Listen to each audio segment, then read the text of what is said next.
Hi yogis, thank you so much for joining me for another online 30-minute chakra flow class. Today we're working with the 7th energy center, which is the Sahasrara Chakra or the crown chakra. This is the epitome of our energy centers and it is located on the crown of the head. You can visualize it as a beautiful lilac or a pink or sometimes white as well spinning disc located at the crown center of our head. It can also be visualized as a 1,000-petal lotus flower if that helps for visualization. So it's also the element of ether, which is the space between the air. So this is going to encourage us to use lots of lightness in our postures. We're going to be using lots of expansion of the entire spinal column, so lots of creating space and length along the entire spine. And we're also going to be using the crown of the head as a focus point for some of our postures. So we will be leading into the peak posture, which is Sahasrara headstand.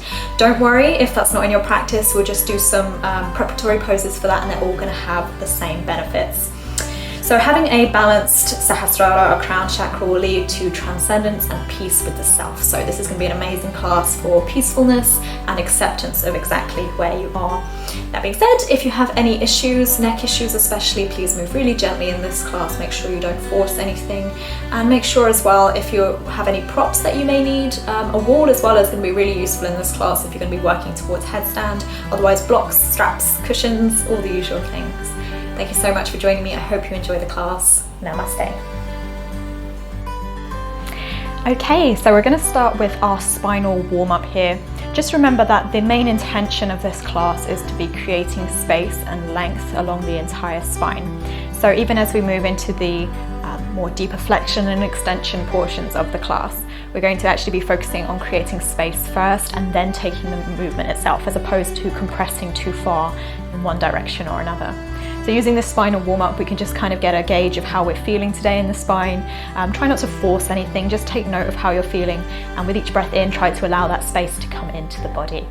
Okay, so we'll bring the right hand to the outside of the right hip. As we inhale, we extend up through the left fingertips. Remember, drawing up through the crown of the head. And as we exhale, we side bend. So there is a tendency to kind of just like hang out here or draw the shoulder out in front.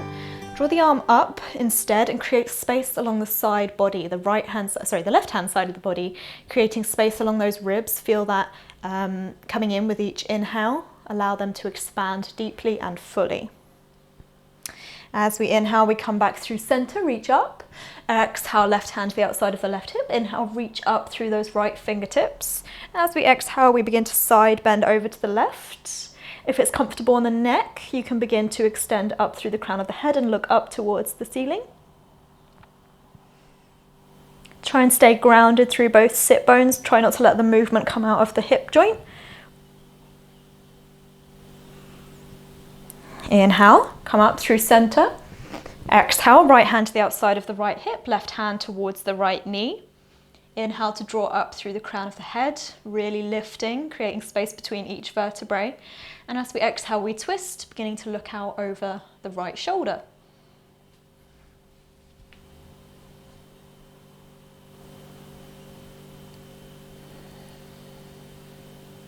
Inhale through center, reach up. Exhale, left hand to the outside of the left hip, right hand towards the left knee. Inhale to draw up. Exhale to twist. So using our Ujjayi pranayama as a tool in this series, really. So with our deep expansive inhales, we allow our chest to expand fully. We allow those muscles, the intercostal muscles around the ribs, to expand fully. And as we exhale, we take the movement to go deeper. But really using the breath as a tool to allow that to happen safely without forcing. Inhale through center, reach up. Exhale, release the hands down. We'll come into our tabletop position. So palms of the hands flat, fingers spread nice and wide, wrists underneath your shoulders, knees underneath your hips, feet flat out behind you. As we inhale, we move into cow pose, crown of the head up, chest forward, belly down, tailbone reaches up. As we exhale, we move into cat pose, rounding the spine, lifting and separating the shoulders as the crown of the head releases down. Take 2 more of each at your own pace.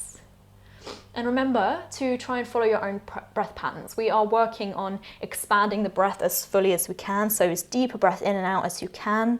Use that as your tool to go deeper into these postures.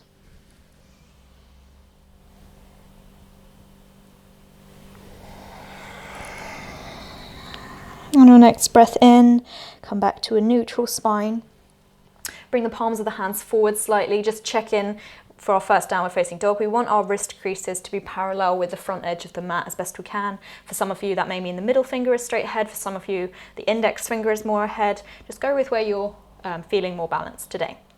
Tuck the toes under. Lift the sit bones up and back behind you. Keep the knees bent to start with.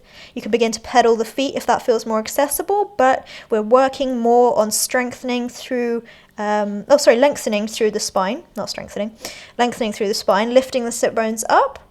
There should be no strain in the neck or the head. Maybe the neck can move freely.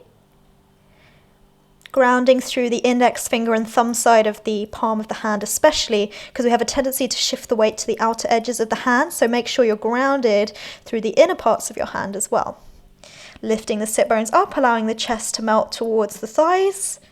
You can stay here, or if you are beginning to feel a little bit of space coming out the back of the legs, you can begin to press the heels down, either one at a time or both together, to warm up through the hamstrings as well.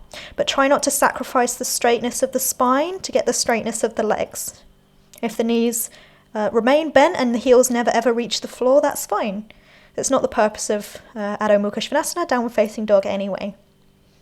On your next breath in, look forward in as many steps as you need. We're going to walk forward to a ragdoll. So feet hips distance apart or wider, opposite hand to opposite elbow. As you bring some gentle movements through the spine, maybe in through the neck and the head as well. Sometimes feels nice to straighten one leg and then the other leg as we shift from side to side. Notice how you're feeling, creating length along the spine. Allow the head to feel really, truly heavy as you create space between each vertebrae. And then release the hands, staying strong through the feet and bent through the knees. Begin to roll up the spine, stacking one vertebrae at a time over your hips until your chin comes parallel with the floor, Samastitihi. Big toes touching, a little bit of space between the heels, knees drawn up, tailbone down, core is engaged, shoulders up and away from the ears, palms face forward. We're going to take 3 rounds of Surya Namaskara A, just to make sure we've moved the body in all directions. We've warmed up all the joints and the muscle groups before we take it any further. First round's modified. Inhale, arms up overhead, shoulders away from the ears, palms facing each other, look forward. Keep those low ribs in, the tailbone drawing down. As we exhale, we bend the knees, hinge forward from the hips, hands to thighs, shins, or towards the floor. As we inhale, we begin to straighten the legs, bringing the hips over the heels, looking forward, chest forward. Exhale, bend the knees as much as you need to plant both hands on the mat. Stepping back to plank, lower all the way down onto your belly. Inhale, baby cobra, elbows in towards your ribs, shoulders away from the ears, lift the chest, look forward. Exhale, release down, coming through tabletop, hands and knees, tuck the toes under, downward facing dog. And just taking a couple of deep breaths here. Keep that low belly drawn in as we breathe deep into the lungs, stretching out those rib muscles. Looking towards either the toes, the knees, or the belly button, depending on where you feel most comfortable in your neck and your head today. Deep breathing. If ever downward facing dog feels too much, remember you can always drop to the shins and come into either a child's pose or a downward facing puppy pose or a tabletop.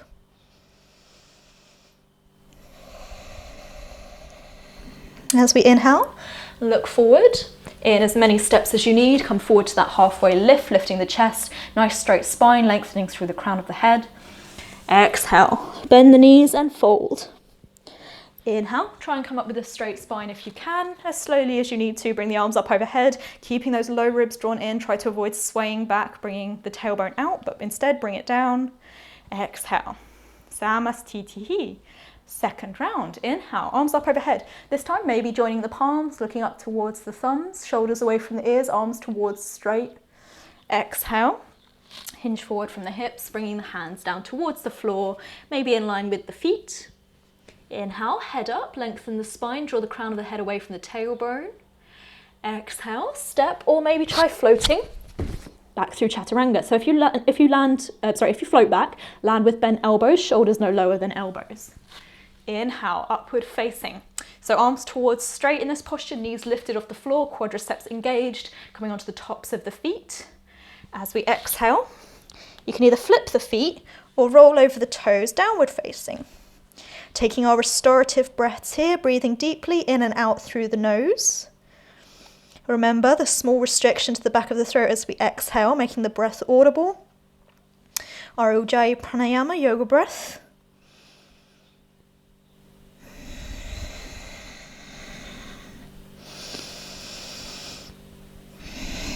And remember, we're working with really lengthening through the entire spine, each vertebrae. We want to stretch out the space between them.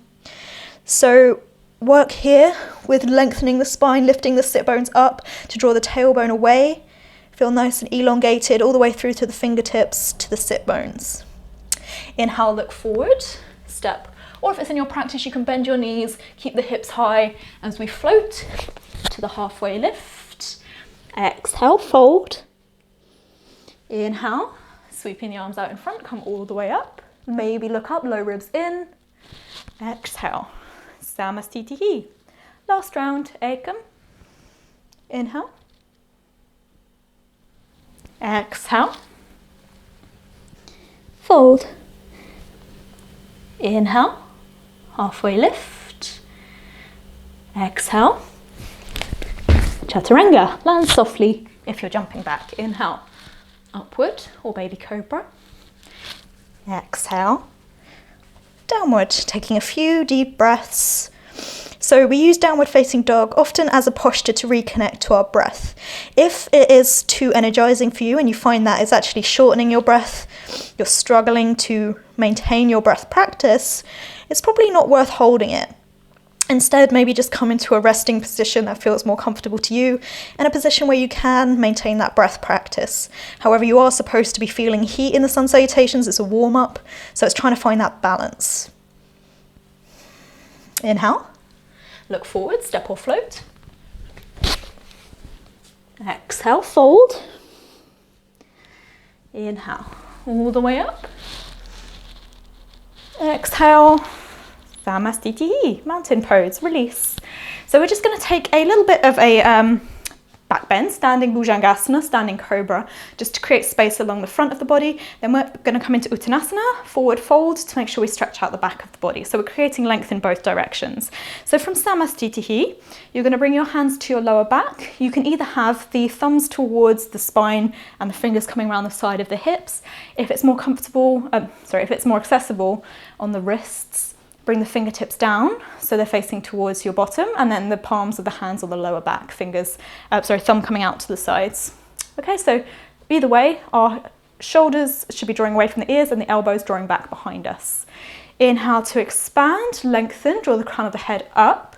As we exhale, we begin to move into a little back bend, not forcing it, looking up towards the ceiling.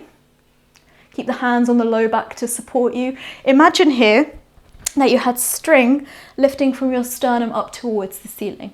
And remember that the neck, the cervical spine, is just an extension of the rest of the spine. So we have a tendency to kind of throw our neck back in attempts to make it seem like more of a back bend, but instead treat it the same way they're treating the rest of the spine. Control, lift, and no sudden movements. Inhale, come through center. Release as we exhale. We're going to move into a forward fold Uttanasana. Inhale, lengthen, hands to the waist. Exhale, begin to fold forward. So we're either going to come into a forward fold, bringing the hands towards the thighs or the shins. If you'd rather take Padangusthasana, you can take your peace fingers around your big toes, just checking that your feet are hips distance apart here. As we inhale, we lengthen. Exhale, we fold. So if you're in a forward fold here and you have your hands accessible to you, a really nice option you can use to make sure you've released through the cervical spine as well, the neck, is to bring the hands, interlace them, and place them on the back of the head. Okay, so we're not forcing the neck down here. There's just a gentle amount of weight, the back of the hands on the head, and this should help draw the neck down slightly. You should be able to feel a little bit of space creating between each vertebrae of the cervical spine as you release forward into your forward fold. Knees can be as bent as they need to be here. If it doesn't feel comfortable with the hands on the back of the head, or it feels too intense, just leave them down on the floor or the legs. Keep those quadriceps nice and active as we're stretching out the hamstrings. We want a nice even stretch. But remember, we're focusing more on lifting those sit bones up and then bringing the crown of the head down. So nice long spine, we're not folding and compressing, we're lengthening and then folding. Inhale, head up. Exhale. Inhale, bring the hands to the waist, come all the way back to center. Exhale to release into Samasthiti. We're going to come into Virabhadrasana 2, Warrior 2, and we're going to bring in dynamic movement into the posture. So as we inhale, we're going to step our right foot to the back of the mat. Bring the right toes to face the short edge of the mat. The left toes in slightly, so the flat edge of the foot is parallel with the flat edge of the mat. As we exhale, we're going to bring our arms out to shoulder height, stacking the the right knee over the right ankle. Make sure we're nice and active through that back leg. Make sure it's not caving in and there's no pain in the knee. If there is any pain in the knee, it may mean you need to bring that foot out at a slightly wider angle. Looking out to the middle finger. Maybe get a bit lower in those hips if you can. Checking in that the right knee, I keep getting that wrong. The right knee is not going past the right ankle.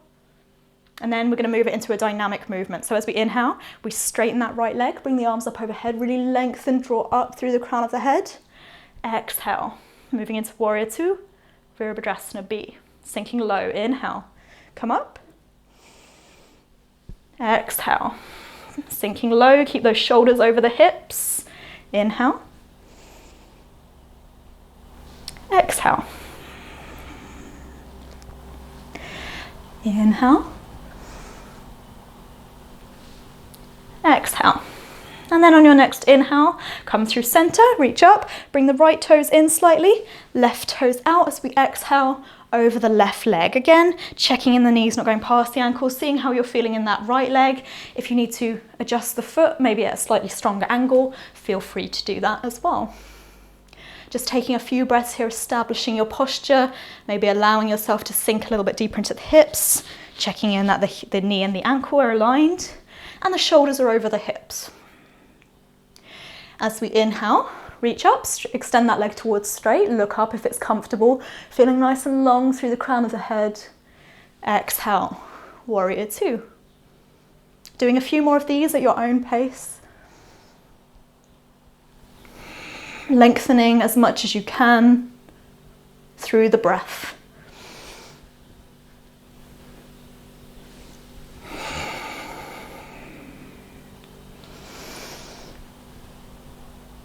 Last breath out, exhale, Warrior 2.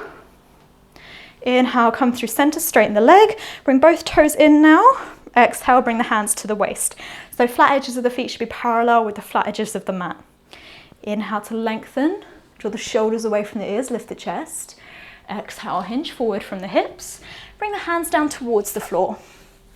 Okay, so we're working on lengthening the spine here. If the hands don't comfortably reach the floor, you can use blocks instead. So we're inhaling, draw the crown of the head away from the tailbone, really create that space. As we exhale, we hinge forward from the waist. So making sure that the movement doesn't happen at the low back, make sure the movement's happening from the pelvis as best you can. You don't want to be rounding through the shoulders and the neck. You want to be nice and long as we fold forward. Ultimately, we're aiming towards the head being on the floor. If that seems miles and miles away, don't worry, but try and shift the weight forward into the hands a little bit more. Remember, we're all built differently. For some people who have shorter legs and longer torsos, that's a little bit easier. And for those of us that have like longer legs and shorter torsos, it feels like an impossible feat. But we are working towards crown of the head, sinking down towards the floor. Remember to keep those legs nice and active to protect the hamstrings. Maybe as we tip the weight forward a little bit more into the hands, the crown of the head can come down towards either the floor or a block, could be useful. Really protecting that crown of the head to make sure that there's no strain in the neck as we work towards bringing the energy down to our Sahasrara Chakra, crown chakra. Inhale, lengthen the spine, look forward, lifting up, straight arms. Exhale. Inhale, bring the hands to the waist, come all the way back up to center. As we exhale, step or jump through back to Samasthiti. And now we're going to come through to our seated sequence via vinyasa. You're more than welcome to just come down to a seat though, if that feels more accessible. Inhale, arms up. Exhale, fold, hips over the heels if the legs are straight. Inhale, head up, look forward, lengthen the spine. Exhale, chaturanga. Inhale, upward facing. Exhale, downward facing. And then we're going to come through to malasana, garland pose. So you're going to look towards your hands, you're going to step, or if it's in your practice, you can try floating or hopping your feet to the outsides of the hands. Feet are going to come about 45 degrees out, and you're going to sit your hips low. So the knees should be facing the same direction as the toes. If you're here and your heels are lifted, you can roll up the mat to support your heels or use blocks to support the heels, or you're more than welcome to keep the hands on the floor. Bring the palms towards the heart center, thumbs towards sternum, sternum towards thumbs, and really focus here on lengthening the spine. Lift the crown of the head away. If your hips are quite high, it may feel more supportive to have a block underneath your sit bones or a cushion. And then this can really help you lengthen out of the hips. So this is a really intense inner thigh and hip opener. So just move gently in this posture, but we are focusing. Shoulders away from the ears, lengthen through the crown of the head, that's Sahasrara Chakra, crown chakra. Taking some deep breaths in and out through the nose.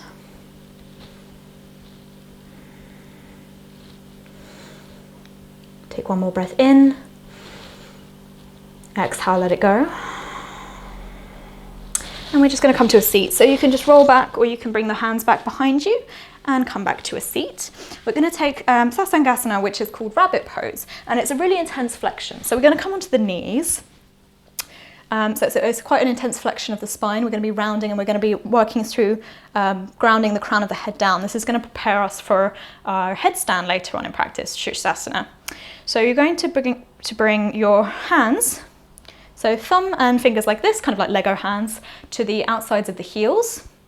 And then from here, you're going to bring your chin to your chest, bring the forehead down towards the floor. So the forehead's coming towards the knees, just in front of the crown of the head, more where the hairline is coming to the floor. And then from here, you're going to lift up. So, I need to move any hair clips like me. The hair clip, there we go. So the hips are moving up over the knees, and you're rolling onto the crown of the head. We're not putting too much weight on the crown of the head. The weight should be in the knees and the feet. If it feels like there's too much weight in the crown of the head, you can bring your hands to either side and begin to use the support of your hands as well. But really tight flexion of the spine, rounding through the upper back and the neck. One more breath. And release. For some people that feels like a really lovely posture, just rest in child's pose for a moment. For some people that feels like a really lovely posture, and for others it can feel kind of intense. So don't force it. If it feels too much, take a different variation. Just sitting in a kneeling position and bringing your chin towards your chest is going to have all the same benefits as well, without putting your neck at so much risk. Okay, and then from here we're going to very gently begin to roll up the spine. We're going to take Matsyasana, fish pose, as a counter posture. So we've just had that compression in the front of the neck, so we're going to open it up in fish pose. We're going to extend our legs out in front, toes pointed, and we're going to come back to lay as if we're kind of propped up on our elbows underneath our shoulders, looking forward. You can stay in this variation, or you can bring your thumbs underneath your sit bones, lifting through the chest, lifting through the shoulders, and then as we exhale, wherever we are, we're bringing the crown of the head back behind us, lengthening through the throat chakra as well. Maybe beginning to bring the Sahasrara Chakra, the crown of the head, down behind us. Maybe not forcing it. Pointing through the toes as we open up through the chest, the heart, the throat, and ground down through the crown of the head. Even if it doesn't reach, we're just moving with that intention. Exhale, chin to chest, look forward. Release the thumbs, and then begin to release down. We're going to come into Sahasrara headstand, or headstand prep. So we never have to reach headstand, we're just heading in this direction. So we're going to come up to a kneeling position. And for anyone who's ever done dolphin posture, this is our preparatory pose. So for headstand prep, Sahasrara, head prep, interlace the fingers and then bring the palms of the hands together. Bring the elbows out to shoulder distance apart like you're making a triangle. Okay, so make sure the elbows don't go too wide, make sure they come in at shoulder distance apart. From here, we're going to tuck the toes under and lift the sit bones up towards the ceiling. Okay, this can feel like enough. If you wanted to try it, you can bring the crown of the head down towards the floor. Okay, so this is working towards headstand. Slowly as we work into it more, you'll bring the feet in more. If you are relatively comfortable with headstand, I'll cue you through that now. So otherwise we can hold that posture, take as many breaks as you need as well. Otherwise I'll cue you through headstand. We're coming into that nice little triangle pod again as well. So palms of the hands together. Some people prefer to bring their palms wide so that they can support the back of the head in their palms. I personally find it safer to bring the wrists together and then you bring your head to the space just between the wrists there. So bring the hands, the outside of the hands nice and flat. Tuck the little finger in towards the middle of the hand, so you're protecting the little finger. Bring the head down to the space in between the wrists. Grounding down through the shoulders, the elbows, drawing the shoulders away from the ears. Tuck the toes under and begin to walk the feet in, okay, so till you feel a lightness in the toes. From there, you can maybe bring 1 foot up, maybe 2 feet up, kind of hover in this egg position. You're more than welcome to stay here. If you wanted to try, you can extend your legs towards straight. Doing this with a wall behind you as well will help support you if you fall, but really try to avoid kicking up to a wall. That's not going to be safe, and you're just going to end up falling backwards when you come away from the wall. So make sure that the wall is just there to support you if you fall. When you're ready to come out, you can either bring your knees back in, or you can gently lower one leg down at a time. So land softly if you can. Rest down in child's pose. Bring the knees wide. You can keep your hands extended out in front, or you can begin to bring your arms alongside the body, palms face up. Breathing deeply, reconnecting to your Ujjayi pranayama. Quite an intense posture. Notice how you're feeling here. Feel all that energy traveling to your crown of your head, Sahasrara Chakra.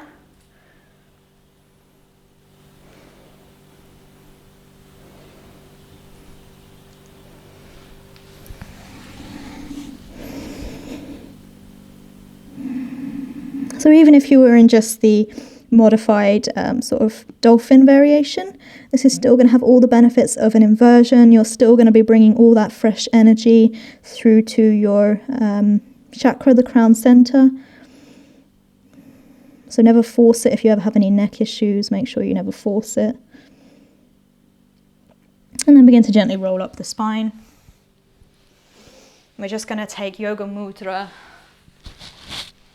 to seal in the practice. So you can either take Sukhasana, cross legs positions, or you can take Ardha Padmasana, half lotus. If it's in your practice, you can take full lotus Padmasana. It's not comfortable for me today, so I'm not going to take it. But we're going to take a seal yoga mudra. You can bring your opposite hand to opposite elbow behind your back. If you're in Padmasana and it's accessible, you can take hold of the toes behind your back. We are going to begin to fold forward. So as we exhale, think chin to shin.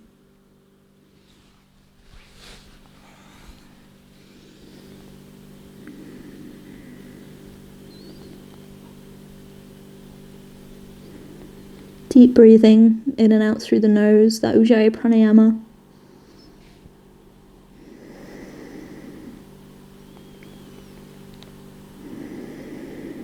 Inhale, come all the way back up to center. Release the arms, release the feet. Come to lay down on your back. And we're just going to come into our closing posture. So we're going to take a little twist.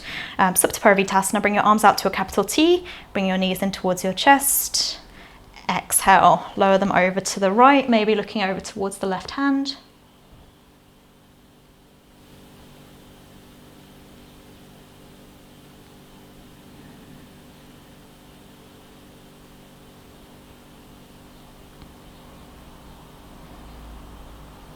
Inhale, bring the knees to center. Exhale, lower them over to the left. Maybe looking out over towards the right hand. Notice how you're feeling after creating all that space along the length of the spine. Notice how your body feels. Taking a little twist here.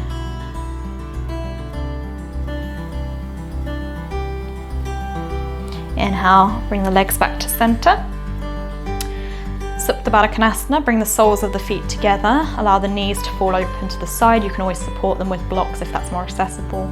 Bring your left hand to your heart and your right hand to your belly and softly close your eyes. Staying connected to your Ujjayi Pranayama. Begin to visualize as you inhale this beautiful pink or lilac energy traveling all the way through to the crown of the head, and feel it as it floods through your entire body.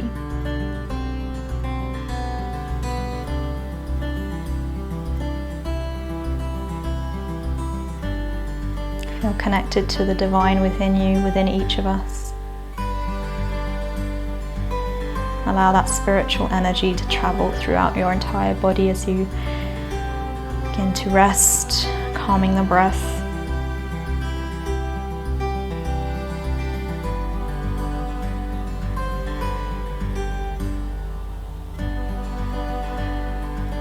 Take one more deep breath in. Exhale, let it go. Bring the knees back to center. Use your hands to help if you need to. And extend the legs out long, releasing into Shavasana. Bring the feet out wide. Rest the arms alongside the body, palms face up. Softly close the eyes. Let go of your Ujjayi Pranayama. Allow the natural rhythms of your breath to return to you. Feel heavy, grounded and supported by the earth beneath you as you move into a state of rest and digest, processing all the work you've done, allowing your spiritual practice to sink in, clearing the mind,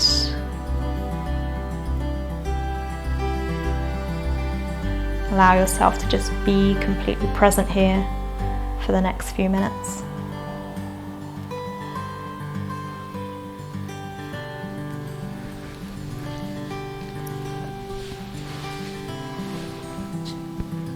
Thank you so much for practicing with me today. As you go forward, I wish you peace in your thoughts, peace in your words, peace in your heart. Namaste.